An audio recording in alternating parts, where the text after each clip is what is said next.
Այսօր ուզում եմ խոսեմ եկեղեցուց և եկեղեցու շուրջ ստեղծված իրավիճակից։ Խոսքս ուղղում եմ թե Նիկոլ Փաշինյանին, թե Գարեգին Բ-ին։ Դուք հասկանում եք ինչ իրավիճակ եք ստեղծել։ Մեր երկրի սրբավայրը, որտեղ որ մարդիկ գնում մոմ են վառում, աղոթում են, էդ էլ հարամեցիք։ Պարզվեց եկեղեցականները վատն են։ Կաթողիկոսը կույս չի, եպիսկոպոսները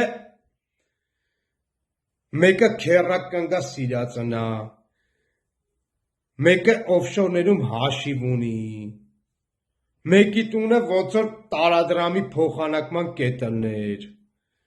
մեկն էլ կար վարչապետ էր ուզում դառնար։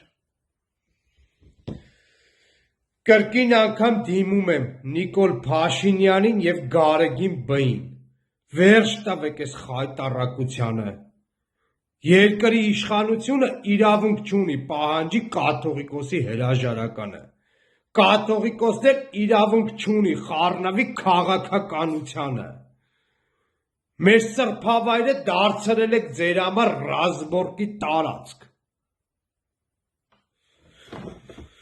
Ես ձեզ երկուսիդ էլ կոմպրոմիսային առաջարկ ունեմ։ Հեռանում ես թե դու Նիկոլ Փաշինյան, հեռանում ես թե դու Գարեգին Բ։